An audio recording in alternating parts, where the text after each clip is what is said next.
తెలంగాణలో మున్సిపల్ ఎన్నికల నగారం మోగడంతో రాజకీయ వాతావరణం పతాక స్థాయికి చేరింది. మధ్యలో కాంగ్రెస్ పార్టీ శ్రేణులకు దిశానిర్దేశం చేసిన మంత్రి కొండా సురేఖ మేడ్చల్ నియోజకవర్గంలో బీఆర్ఎస్ అభ్యర్థుల తరపున రోడ్ షో నిర్వహించిన మల్లారెడ్డి తమదైన శైలిలో దూసుకుపోతున్నారు. రాష్ట్ర దేవాదాయ శాఖ మంత్రి కొండా సురేఖ మధ్యలో మున్సిపల్ ఎన్నికల జిల్లా ఇన్ఛార్జిగా బాధ్యతలు స్వీకరించిన తర్వాత తొలిసారిగా పార్టీ నేతలతో సమావేశమయ్యారు.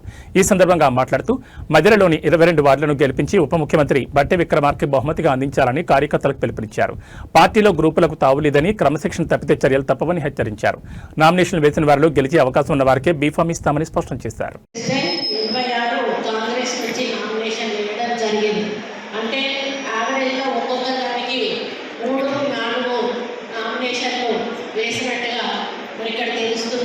నాకు తెలిసి ఇప్పటికే మరి బట్టి విక్రమార్కన్న క్యాండిడేట్లకు సూచాయిగా చెప్పే ఉంటారు. వాళ్ళు ప్రచారంలో కూడా ముందుకు వెళ్తూ ఉంటుంటారు. మరి వారు ఏదైతే ఐదు వార్డులకు ఒక ఇన్ఛార్జీలు పెడుతూ వాళ్ళు ఒక్కొక్క 84 ఓట్లకు మళ్ళీ ఇన్ఛార్జీలను పెడుతూ అంటే మొత్తంగా డిబేట్ చేసి అంటే రెస్పాన్సిబిలిటీ తక్కువ ఉండే విధంగా మరి ఎక్కువ మందిని పెట్టి ఈరోజు ప్రచారం చేసి ఎట్టి పరిస్థితుల్లో మరి ఇప్పుడే చెప్పారు పెద్దలు 4వసారి తన ఎమ్మెల్యే అయినా 3 సార్లు కూడా ఈ మున్సిపాలిటీని సాధించుకోలేకపోయారు. కనీసం ఈసారైనా కూడా దక్కించుకోవాలి అని ఆయన తాపత్రయాన్ని మీరు అర్థం చేసుకుని తప్పనిసరిగా ఈసారి మున్సిపాలిటీని గెలిపించి ఆయనకి బహుమతిగా ఇస్తారని చెప్పి నేను ఆశిస్తూ ఉన్నాను. అందుకు అహర్నిశలు ఈ 10 రోజులు కూడా కొంచెం నిద్రపోకుండా మీరందరూ కూడా పట్టుదలతోటి మరి కృషితోటి మరి రాత్రి పగలు అనకుండా పని చేస్తే 100% కూడా మీరు అనుకున్నది సాధిస్తారని చెప్పి నేను చెప్తున్నాను. ముఖ్యంగా బీఫామ్స్ ఇచ్చిన తర్వాత బీఫామ్స్ సబ్మిట్ చేసిన తర్వాత మిగతా వాళ్ళు విత్డ్రా చేసుకున్నప్పుడు నేను ఒకటే వాళ్ళకి విజ్ఞప్తి చేస్తున్నా.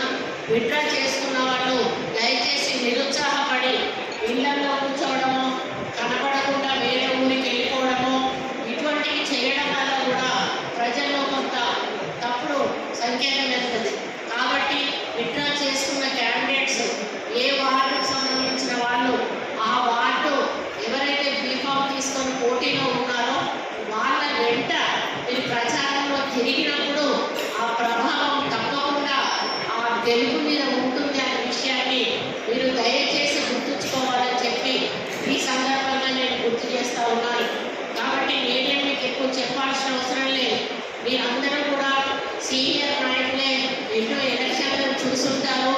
మరి అందులో ఇది ఒక ఎలక్షన్స్లో ఉంటే మరి కొంత ఇబ్బందికరంగా ఉంటుంది కూర్చోడానికి. మనమే పైసలు ఇచ్చేది, మనమే అన్ని శాంక్షన్ చేసేది. దాని మీద జిల్లా వాళ్ళకి ఆ సర్పంచ్ మీద ఉంటారు, అధ్యక్షుడు సర్పంచ్లో ఉంటాడు. ఆయన మైక్ పట్టుకొని మాట్లాడితే మనకి మైక్ ఇస్తే మనం మాట్లాడాలి. రేపు మున్సిపాలిటీ పరిస్థితి కూడా అదే. ఇప్పుడు రేపు మున్సిపాలిటీలో మన వాళ్ళు తెలియకపోతే, మన వాళ్ళు లేకపోతే మనం వెళ్ళి ఇంత హ్యాపీగా మనం పార్టిసిపేట్ చేయలేము. పనులు మాత్రం ఇవ్వాల్సిందే. ఒకవేళ చేయమని మన వాళ్ళు రాకపోతే వాళ్ళ వార్డు సభ్యులు ఉన్న కాడ ఎక్కువ నిధులు, మన వార్డు సభ్యులు ఉన్న కాడ తక్కువ నిధులు, ఈ విధంగా వేదం చూపించేటువంటి అవకాశం కూడా ఉంటుంది. కాబట్టి ఇవన్నీ కూడా మనం ఆలోచించుకోవాలి. ఏదో ఇప్పుడు ఈ క్షణం నాకు బీఫామ్ ఇయ్యలేదే అనేది మనం ఆలోచిస్తే భవిష్యత్తులో ఇన్ని ఇబ్బందులు మనం ఎదుర్కోవాల్సిన అవసరం వస్తుంది. కాబట్టి పెట్టేవాడు మనోడైతే బంతిలో ఎక్కడ కూర్చున్నా కూడా మనకు భోజనం వస్తుంది. కాబట్టి పెట్టేవాడు మనోడంటే చైర్మన్ మనోడు కావాలి. చైర్మన్ మనోడైనప్పుడు మనకి ఏది కావాలంటే అది మనము అడిగి తీసుకునేటువంటి అవకాశం ఉంటుంది. కాబట్టి మీరందరూ ఇది గుర్తుపెట్టుకోండి. ఈరోజు ముఖ్యమంత్రి గారు కూడా పొద్దున్నే అమెరికా నుంచి వారు వీడియో కాన్ఫరెన్స్లో అన్న కూడా ఉన్నారు, డిసిసి ప్రెసిడెంట్ అని కూడా తీసుకున్నారు. వీడియో కాన్ఫరెన్స్లో ఒకటే చెప్పారు, గెలుపు అనేది తప్పనిసరి, గెలుచుకోవాలి, అందరూ కూడా గెలిపించి తీసుకురావాలి. ఎవరెవరైతే క్యాండిడేట్లను నిలబెడతారో వాళ్ళే బాధ్యత తీసుకోవాలి. తప్పకుండా అన్ని స్థానాలను కూడా మనం ఎందుకంటే మన సర్పంచ్ వాటితోనే మనకు ఒక నమ్మకం వచ్చింది. ప్రజల్లో మన ప్రభుత్వం చేస్తున్న సంక్షేమ అభివృద్ధి కార్యక్రమాలు ఈరోజు పైన చెప్పినట్టుగా ఈరోజు మహిళల 5 మొత్తం ఇక్కడ రాజమేళ పోతా ఉన్నారు. నిజంగా మహిళలను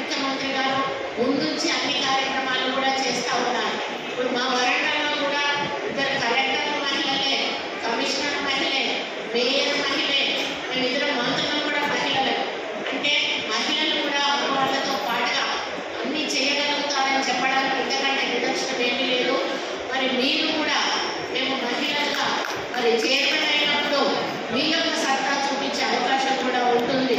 కాబట్టి మీరు పట్టుబడితే మనకు తెలుసు కదా, మనం సాధిస్తాం. మహిళలు వన్నె తేవాలని, అదేవిధంగా మీరు ఒకవేళ చైర్మన్ అయితే ఆ చైర్మన్ నుంచి వన్నె తేవాలని, ఇక్కడ అభివృద్ధిలో భాగస్వాములు కావాలని. ఎందుకంటే రాజకీయం అనేది అందరికీ రాదు. గ్రామంలో ఒక 3-4 వేల మంది ఉంటే ఒక్కరు సర్పంచ్ అవుతారు, ఒక 200-300 మంది ఉంటే ఒక్కరు వార్డు మెంబర్ అవుతారు. ఈరోజు లక్షల మంది ఉంటే ఒక ఎమ్మెల్యే అవుతారు, కోట్ల మంది ఉంటే ఒక ముఖ్యమంత్రి అవుతాడు. అదేంటి అంటే అది అవకాశం అనేది అందరికీ రాదు. వచ్చినప్పుడు సద్వినియోగం చేసుకోవాలి. ఈరోజు రాజశేఖర రెడ్డి గారు ఈరోజు మనం గుర్తుపెట్టుకున్నామంటే ఆయనకు వచ్చిన అవకాశాన్ని ఆయన ఏ విధంగా పరిపాలించాడు కాబట్టి ఈరోజు ఆయన మనం ఇప్పటికీ గుర్తుపెట్టుకుంటాం. నేనే వచ్చా ఈ ఖమ్మంకి, ఆయన చనిపోయినాక చాలా విగ్రహాలు ఓపెనింగ్ చేయడానికి చాలా చోట్లకు, నేను ఇక్కడికే కాదు ఆంధ్ర సైడ్ కూడా చాలా విగ్రహాలు మేము ఓపెనింగ్ చేయడం జరిగింది.